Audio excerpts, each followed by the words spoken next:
Historia de los mártires cristianos.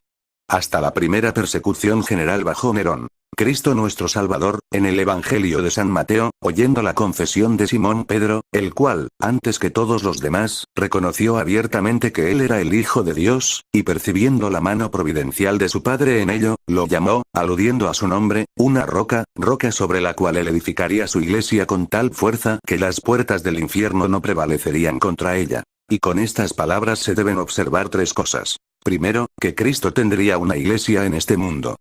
Segundo, que la misma iglesia sufriría una intensa oposición, no solo por parte del mundo, sino también con todas las fuerzas y poder del infierno entero. Y en tercer lugar que esta misma iglesia, a pesar de todo el poder y maldad del diablo, se mantendría. Esta profecía de Cristo la vemos verificada de manera maravillosa, por cuanto todo el curso de la iglesia hasta el día de hoy no parece más que un cumplimiento de esta profecía. Primero, el hecho de que Cristo ha establecido una iglesia no necesita demostración. Segundo, con qué fuerza se han opuesto contra la iglesia príncipes, reyes, monarcas, gobernadores y autoridades de este mundo.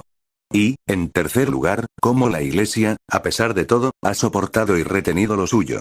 Es maravilloso observar qué tormentas y tempestades ha vencido. Y para una más evidente exposición de esto he preparado esta historia, con el fin, primero, de que las maravillosas obras de Dios en su iglesia redunden para su gloria. Y también para que al exponerse la continuación e historia de la iglesia, pueda redundar ello en mayor conocimiento y experiencia para provecho del lector y para la edificación de la fe cristiana. Como no es nuestro propósito entrar en la historia de nuestro Salvador, ni antes ni después de su crucifixión, solo será necesario recordar a nuestros lectores el desbarate de los judíos por su posterior resurrección. Aunque un apóstol le había traicionado, aunque otro le había negado, bajo la solemne sanción de un juramento, y aunque el resto le había abandonado, excepto si exceptuamos aquel discípulo que era conocido del sumo sacerdote, la historia de su resurrección dio una nueva dirección a todos sus corazones, y, después de la misión del Espíritu Santo, impartió una nueva confianza a sus mentes. Los poderes de los que fueron investidos les dieron confianza para proclamar su nombre, para confusión de los gobernantes judíos, y para asombro de los prosélitos gentiles.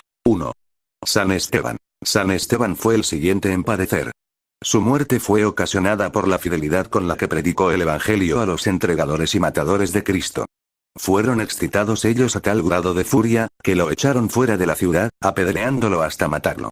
La época en que sufrió se supone generalmente como la Pascua posterior a la de la crucifixión de nuestro Señor, y en la época de su ascensión, en la siguiente primavera. A continuación se suscitó una gran persecución contra todos los que profesaban la creencia en Cristo como Mesías, o como profeta. San Lucas nos dice de inmediato que en aquel día se hizo una grande persecución en la iglesia que estaba en Jerusalén, y que todos fueron esparcidos por las tierras de Judea y de Samaria, salvo los apóstoles. Alrededor de 2000 cristianos, incluyendo Nicanor, uno de los 7 diáconos, padecieron el martirio durante la tribulación que sobrevino en tiempo de Esteban. 2.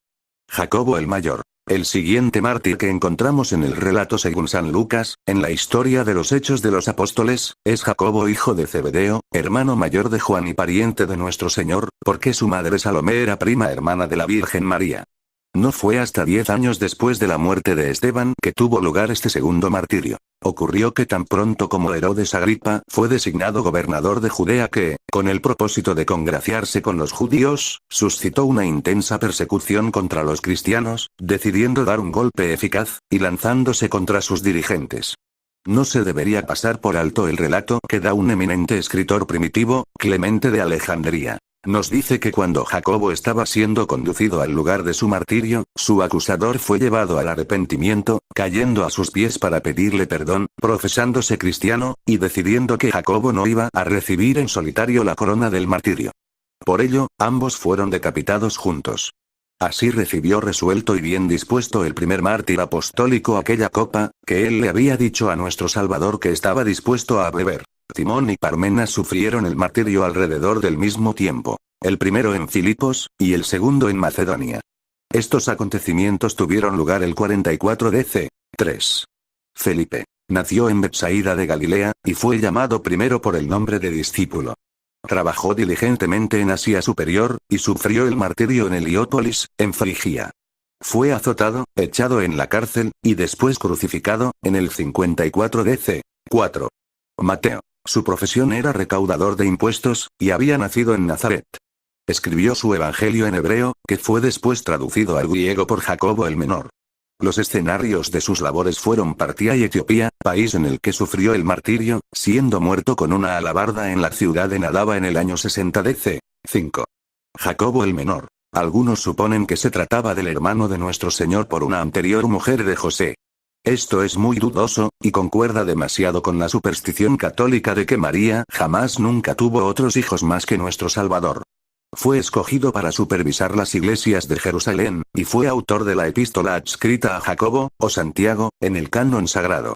A la edad de 99 años fue golpeado y apedreado por los judíos, y finalmente le abrieron el cráneo con un garrote de batanero. 6. Matías. De él se sabe menos que de la mayoría de los discípulos. Fue escogido para llenar la vacante dejada por Judas.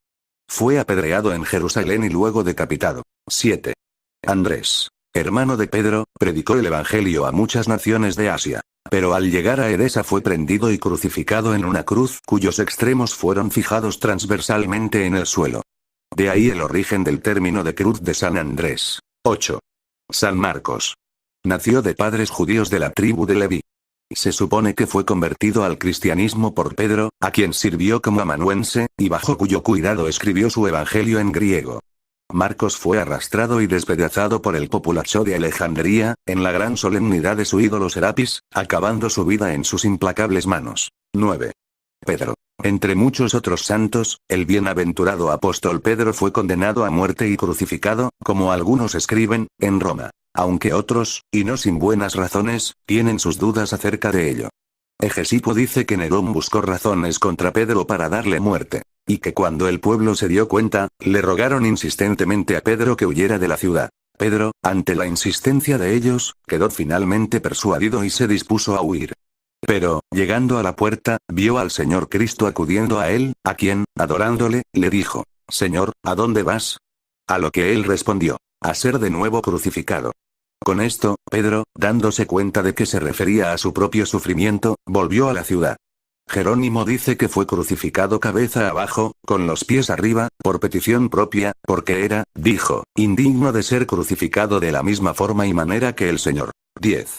Pablo. También el apóstol Pablo, que antes se llamaba Saulo, tras su enorme trabajo y obra indescriptible para promover el Evangelio de Cristo, sufrió también bajo esta primera persecución bajo Nerón. Dice Abdías que cuando se dispuso su ejecución, que Nerón envió a 2 de sus caballeros, Ferga y Partemio, para que le dieran la noticia de que iba a ser muerto. Al llegar a Pablo, que estaba instruyendo al pueblo, le pidieron que orara por ellos, para que ellos creyeran. Él les dijo que poco después ellos creerían y serían bautizados delante de su sepulcro. Hecho esto, los soldados llegaron y lo sacaron de la ciudad al lugar de las ejecuciones, donde, después de haber orado, dio su cuello a la espada. 11. Judas, hermano de Jacobo, era comúnmente llamado Tadeo. Fue crucificado en Edesa el 72 DC. 12. Bartolomé. Predicó en varios países, y habiendo traducido el Evangelio de Mateo lenguaje de la India, lo propagó en aquel país. Finalmente fue cruelmente azotado y luego crucificado por los agitados idólatras. 13. Tomás. Llamado Dídimo, predicó el Evangelio en Partia y la India, donde, provocar a los sacerdotes paganos a ira, fue martirizado, atravesado con lanza. 14. Lucas. El evangelista, fue autor del Evangelio que lleva su nombre. Viajó por varios países, y se supone que fue colgado de un olivo por los idolátricos sacerdotes de Grecia. 15. Simón. De sobrenombre Zelota, predicó el Evangelio en Mauritania, África, incluso en Gran Bretaña, país en el que fue crucificado en el 74 DC. 16. Juan. El discípulo amado era hermano de Jacobo el Mayor. Las iglesias Esmirna, Pérgamo, Sardis, Filadelfia, Laodicea y Tiatira fueron fundadas él. Fue enviado de Éfeso a Roma, donde se afirma que fue echado en un calde de aceite hirviendo. Escapó milagrosamente, sin daño alguno. Domiciano desterró posteriormente a la isla de Patmos, donde escribió el libro Apocalipsis. Nerva, el sucesor de Domiciano, lo liberó. Fue el único apóstol que escapó una muerte violenta. Esbirri. Bernabé era de Chipre, pero de ascendencia judía. Se supone que su muerte tuvo lugar alrededor del 73 después de Cristo y a pesar de todas estas continuas persecuciones y terribles castigos, Iglesia crecía diariamente, profundamente arraigada en la doctrina de apóstoles y de los varones apostólicos, y regada abundantemente con la S de los santos.